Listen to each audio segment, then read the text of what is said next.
Hey, what's going on, guys? It's HawksNest here, back with another Call of Duty Mobile video. Now, in today's video, we're going to be talking about the brand new Chopper LMG inside of Call of Duty Mobile. And speaking of Call of Duty Mobile, COD Mobile is actually sponsoring this video, so a big thank you to them. And also, before I get into the video, I just wanted to let you guys know there is a big mess behind me. Just kind of don't worry about that. We'll try to crop it out very soon. But I actually just got a new camera and I was just kind of messing around with it, so the mess is still kind of behind me. But I did want to get this video out to you guys as soon as possible, so I'm gonna be a little bit lazy and not clean that up yet. Anyway, so now let's just go ahead and get into the video and talk about the Chopper LMG. If you guys are wondering how to get the Chopper LMG, at the time of recording this video, currently there is two ways of actually getting the weapon. Number one, which is the free way of getting it, is you can actually go to the event section inside of Call of Duty Mobile, which is going to be right here. Then you go to seasonal, and then as you see right here on KD Critical, you can actually get it by doing this event. So basically all you have to do is just complete these challenges consecutively. So the very first challenge you have to do is earn double kill medals inside a multiplayer, and then so on and so forth until you actually get the weapon. Now, if you guys don't want to do that, or you would like to get the weapon with the skin, you could also just go to the lucky draw. I'm not going to explain how the lucky draw works, but essentially you just spend money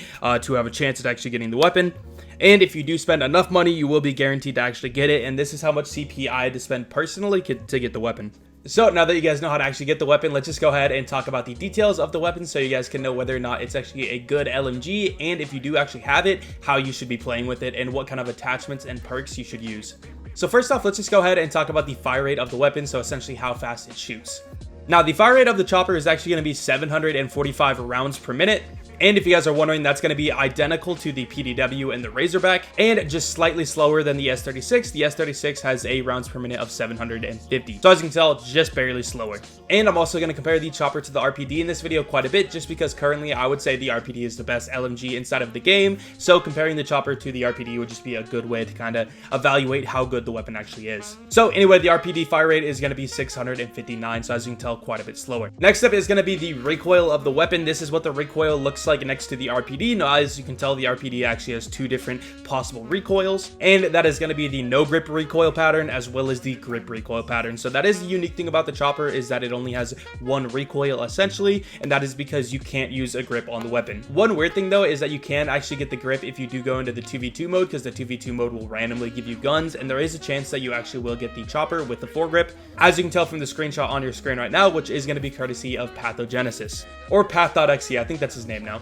But anyway, in terms of the recoil, the first 10 shots is going to be highlighted in red.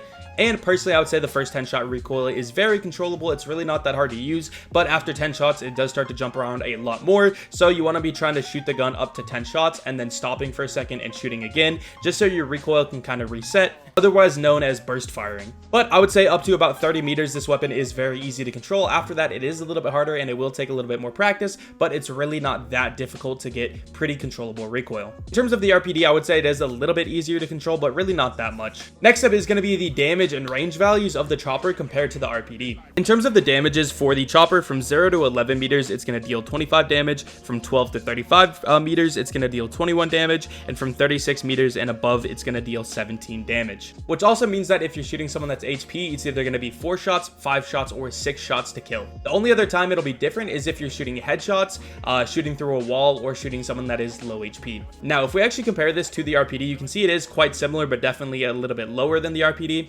But that also makes sense just because the Chopper does shoot quite a bit faster. Now, if we go ahead and take a peek at the time to kill of the weapon compared to the RPD, which essentially is just going to tell us how fast the gun can actually kill somebody. And as you can tell, the Chopper is going to be killing faster than the RPD up to 35 meters, and then beyond that, the RPD will be killing faster, and also the recoil is a little bit easier to control. So if we do have a just direct comparison of the RPD and the Chopper, I would say the Chopper is better close and mid-range, and then the RPD is going to be better at longer ranges. The next thing we're going to look at is going to be the Hitbox Multipliers. This is essentially going to tell you where you'll deal different damages on the body. And as you can tell, you'll just deal normal damage to the entire body except for the head, which is pretty standard for most guns. And the headshot multiplier is going to be 1.2, meaning you're going to deal 20% more damage to the head. And honestly, this really won't benefit you almost ever. The way I would describe it is I would say headshots are almost always useless. You want to generally be aiming for the stomach area for the best use. And it is possible to actually get a shots to kill or time to kill reduction if you do shoot the head, but it'll almost always require you to shoot a ton of headshots. So most of the time it's just not worth it to go for the head with this weapon. So once again, I would recommend going for center mass, so right around this area on the body, just to make sure that you're hitting as many shots as possible. And if you guys are wondering, this is actually very similar to the RPD. Headshots are almost always useless with the RPD. In terms of the magazine on the Chopper, it does have have a base magazine of 100, and you can get it up to 120 with an extended mag, which is the exact same as the RPD. And the reload speed is going to be 4.4 seconds, and with the fast mag, you can get it down to 3.15 seconds, and this is actually very, very fast. If you guys want to compare it to the RPD, you can see it on your screen right now. But once again, for a 100 round magazine, this is quite fast. Next up is going to be ADSing with the chopper. Now, one unique thing about the chopper is when you actually ADS, it doesn't actually like use its iron sights necessarily. What it does is it just kind of zooms in, and it will actually like kick into an ADS mode where your shots are very accurate in the center of your screen. But once again, it won't have like a sight or anything like that. So you just want to be aiming exactly where the little center dot is on your screen. Once again, that's exactly where your shots are going to be going every single time it actually fires. Now, if you're wondering how long it actually takes you to ADS with this weapon, so essentially from you pressing the ADS button to actually being like fully scoped in, or not scoped in, but just like fully zoomed in, I guess, that is going to be a time of 450 milliseconds. And this stat is courtesy of Pathogenesis or Path.exe.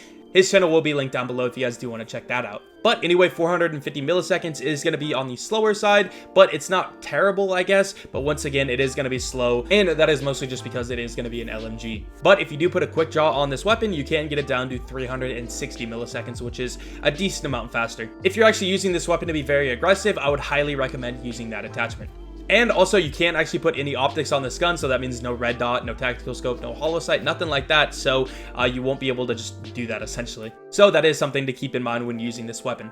Next up is going to be the mobility of this weapon. Now, this weapon does have a little bit slower sprint speed than the other LMGs. It does have a sprint speed of 5.24 meters per second. And as you can tell, the RPD is 5.28, so it is a little bit faster. But one of the very unique things about this weapon is that the speed while you're actually ADSing is a lot faster. Now, what I mean by this is when you actually press the ADS weapon on your gun and you start moving around, you're going to be moving at 1.58 meters per second. Which, once again, this is quite a bit faster than basically all of the LMGs, and it's actually a lot closer to the speed of the ARs. In fact, it's actually right in between the ADS movement speed of the M16 and the ASM-10, being just a little bit faster than the ASM-10, but a little bit slower than the M16. So that is going to be it for all of the stats that we actually have on the chopper. And now let's go ahead and talk about my recommended class setup, as well as some tips for actually how to use the weapon inside of your gameplay.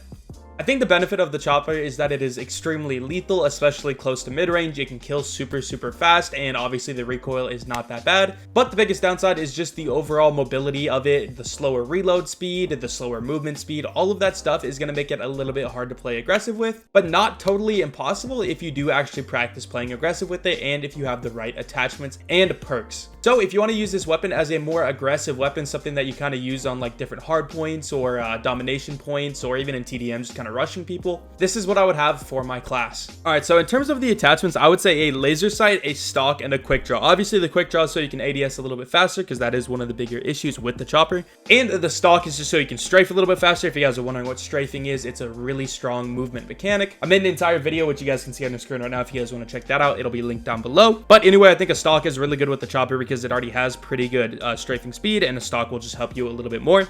And then a laser sight is kind of the one that I think is a little bit more optional. I did test a laser sight, and these are my results. As you can tell, on the left, that's no laser sight, and on the right, there is a laser sight. So it seems like there's a little difference, but not a major one. So this is definitely an optional attachment. If you did want to switch it for something more like fast reload or maybe even FMJ, I would totally understand that. Personally, if I wasn't going to take the laser sight on an aggressive build, I probably would personally take fast reload just because I reload a lot. I don't think FMJ is that useful because the damage on this thing isn't great, so FMJ isn't really going to help your wall penetration for the most part. But yeah, so I think that would be the best attachments just for a little bit more of an aggressive build. And then in terms of the perks, lightweight, hardwired, and dead silence, just because that is more of an aggressive, like playing on the objective perk setup. But yeah, so that is what I would do for a little bit more of an aggressive build.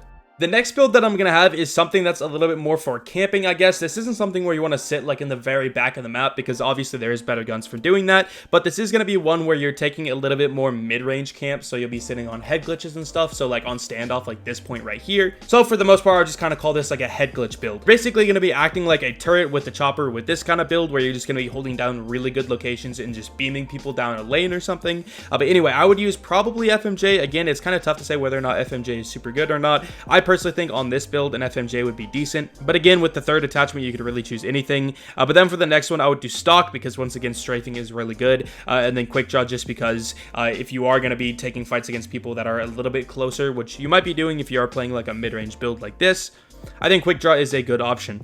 And then I would also do Skulker. It's kind of up to you what you want to do here, but I like doing Skulker and Stalk just so I can strafe super fast. And then Toughness just because this thing does have a lot of weapon flinch, so Toughness will help out with that. And then Dead Silence just because that's pretty much the only blue perk you use right now.